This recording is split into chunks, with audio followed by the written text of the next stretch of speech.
دل مر چکے ہیں.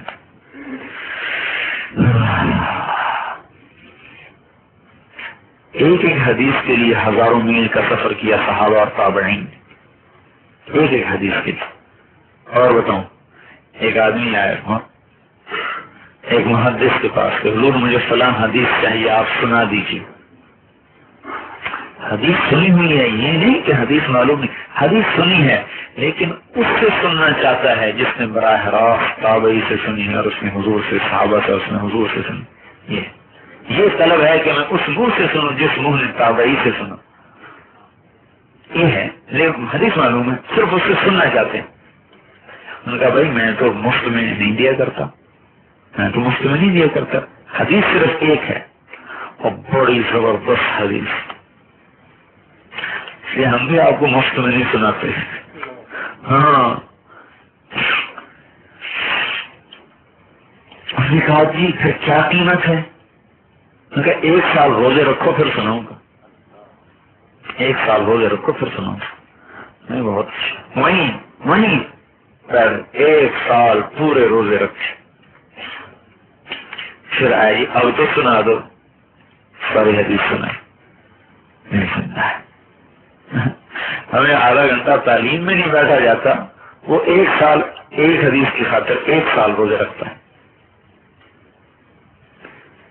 اوقات الخلوہ، تنہائی میں، اکیلے میں اللہ کو چلتا ہے، مخلوق کو چلتا ہے، دل میں کیا منصوبے اترتے ہیں. اب یہاں پتہ چلے گا کہ دل مردہ ہے یا زندہ ہے.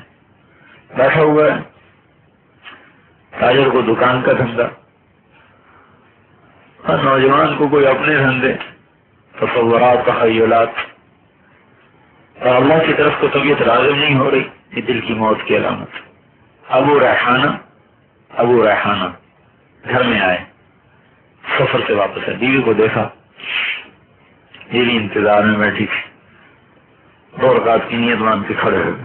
خلوت 2 رکعت کی نیت باندھ کے کھڑے ہو گئے.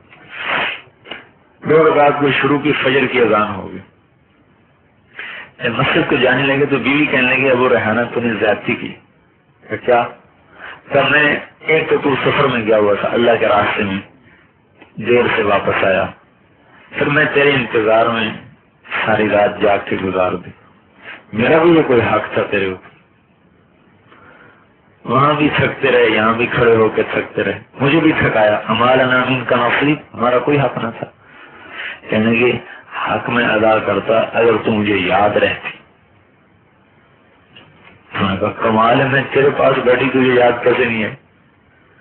کہنے کے جب میں 2 رکعت کی نیت باندھ کے کھڑا ہوا تو میرے سامنے جنت اور دوزخ ایسی کھل کے آئی تو اب میں تو اسی میں گھومتا رہا، مجھے سب کچھ بھول گیا. اب یہ خلوت ہے، دل اللہ کو چل رہا ہے. معلوم ہو کہ دل زندہ ہے، مرا ہوا نہیں. دل زندہ ہے. صلت بن اشم العدوی رحمۃ اللہ علیہ کی شادی ہوئی. شادی کی پہلی رات حمام میں غسل کیا، پھر شادی کے کمرے میں داخل ہوئے. دیکھ کر بیوی کو بھی دیکھا، اللہ اکبر، نیت باندھ کے کھڑے ہو گئے. بیوی نے دیکھا تو اس نے اللہ اکبر، نیت باندھ کے کھڑے ہوئی. دونوں میاں بیوی شادی کی پہلی رات ساری رات نفل پڑھنے میں گزار دی. صبح ہوئی، بھائی نے حال احوال پوچھا، انہوں نے بتایا ارے اللہ کے بندے تو بھی عجیب بے وقوف آدمی. ارے تجھے تیری شادی کس لیے کی تھی؟ اس لیے کی تھی کہ ساری رات نفل پڑھتا رہے، اس کو بھی پڑھوا. ارے بھائی بات یہ ہے، تم نے مجھے صبح حمام میں نہلایا تو اس کے گرم پانی کو دیکھ کر مجھے دوزخ کا گرم پانی یاد آیا. پھر تم نے مجھے شادی کے کمرے میں داخل کیا تو شادی کے کمرے کی سجاوٹ کو دیکھ کر مجھے جنت یاد آ گئی تو میرا بیوی سے دل ہٹ گیا. میں نے چل رب کو یاد کر. دل زندہ ہے.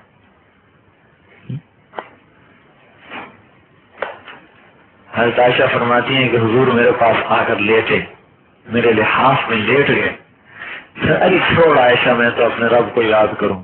اچھا میرا بھائی اللہ اکبر کی جو نیت باندھی، صبح تک روتے روتے روتے روتے روتے ذات زندہ دل ہے. بھائی ہمارے دل مر گئے، ان دلوں کو کیسے زندہ کریں؟ کے لیے نبی آئے، انبیاء آئے اور رسول پاک صلی اللہ علیہ وسلم آئے۔ جسم کی زندگانی کے لیے ہمارے کاروبار چل رہے ہیں، کپڑے گرمی کے سردی کے، کھانے گرمی کے سردی کے، چائے کے قہوے کے نظام چل رہے ہیں کہ جسم زندہ رہے۔ دل زندہ رہنے کے لیے ان چیزوں کی ضرورت نہیں ہے، یہ تو جسم کو باقی رکھنا ہے۔ میری مراد دل کی زندگانی سے ایمانی زندگی، ورنہ دل تو میرا بھی زندہ ہے، آپ کا بھی زندہ دھک دھک کر رہا ہے، اور جب یہ ٹھنڈا ہوگا تو ہم بھی ٹھنڈے ہو جائیں گے۔ وہ الگ دل کا زندہ ہونا، ایک دل کا زندہ ہونا ہے ایمانی اعتبار سے۔ یہ دل ایمانی زندگی گزار رہا ہے، یہ دل مر چکا ہے، یہ ہے وہ آج ہمارے مرے ہوئے ہیں۔ تو دلوں کو زندہ کرنے کے لیے حضور پاک صلی اللہ علیہ وسلم دعوت کی محنت لے کر آئے، اور 4 اعمال ہیں جب ان کو ہم کریں گے تو دل زندہ ہو جائیں گے۔ 4 کام: دعوت، تعلیم، ذکر اور عبادت۔ ان اعمال سے دل زندہ ہو جائے۔ اگر وہی ایک چلہ ان اعمال کو کریں گے تو اس کے برابر زندگی اس میں آئے گی، 4 مہینے ان اعمال کو کریں گے تو اس کے برابر زندگی آئے گی، اور اگر مہینے میں 3 دن ان اعمال کو کریں گے تو اس کے برابر اس میں جان پڑے گی، اور اگر روزانہ ان 4 عملوں کو کریں گے تو روزانہ دل میں طاقت آتی جائے گی، طاقت آتی جائے گی، طاقت آتی جائے گی، وہ بھرتا جائے گا، نکھرتا جائے گا، چمکتا جائے گا، دمکتا جائے گا، اور پھر ایمان کا نور اس کے اندر سے نکل کر اللہ کی قسم کفر کی ظلمتوں کو توڑتا ہوا ساری کائنات کی ہدایت کا ذریعہ بن جائے۔ پھر آپ کے چلنے سے ہدایت پھیلے گی، آپ کو دیکھ کر لوگوں کو ہدایت آئے گی، آپ کی گفتگو سے لوگوں کو ہدایت ملے گی، آپ کے بیٹھنے سے لوگوں کو ہدایت ملے گی۔ ہاں، ہمارے نوجوان ہدایت کا ذریعہ بنیں گے، ہمارے بوڑھے ہدایت کا ذریعہ بنیں گے۔ یہ 4 کام ہم کرنے والے بن جائیں، اور یہ 4 کام بھائی ہم اب آج کل سال میں چلہ دیتے ہیں، مہینے میں 3 دن، وہ کوئی دیتا ہے کوئی نہیں دیتا، سال میں چلہ کوئی دیتا ہے کوئی نہیں دیتا، تو اس سے وہ جو ایک ایمان کا نور ہے وہ ٹوٹتا رہتا ہے، اور دل میں زندگی کی رمق پیدا ہوتی پھر مر جاتی ہے، پیدا ہوتی پھر مر جاتی۔ اگر ہم روزانہ اس کی محنت کریں، روزانہ دعوت، تعلیم، ذکر، عبادت روزانہ کریں گے تو ہمارا دل روزانہ زندہ ہوتا رہے گا۔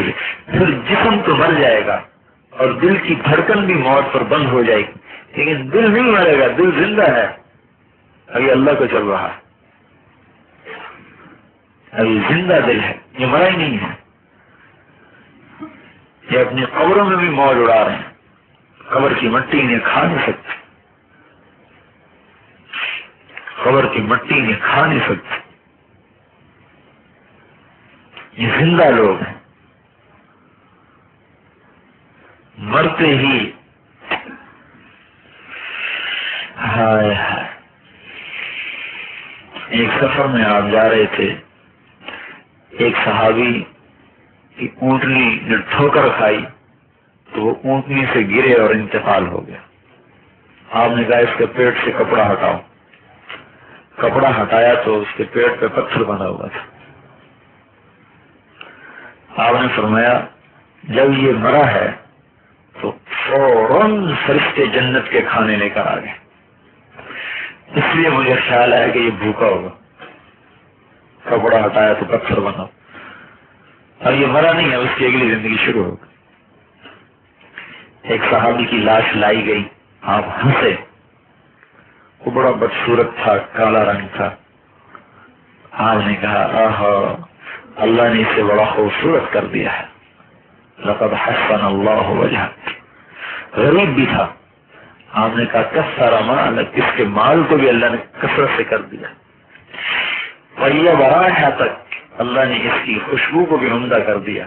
اور اگر میں دیکھ رہا ہوں 2 حوریں اس کے سینے میں داخل ہونے کے لیے لڑ رہی ہیں، ایک پہلے جانا چاہتی، دوسری اسے پہلے جانا چاہتی، اب یہ مر کے بھی زندہ ہے، کیونکہ یہ زندہ دل والے تھے، ان کا ایمانی دل زندہ تھا۔ قبر ان کے لیے راحت کا پیغام ہے۔ علاء بن حضرمی کو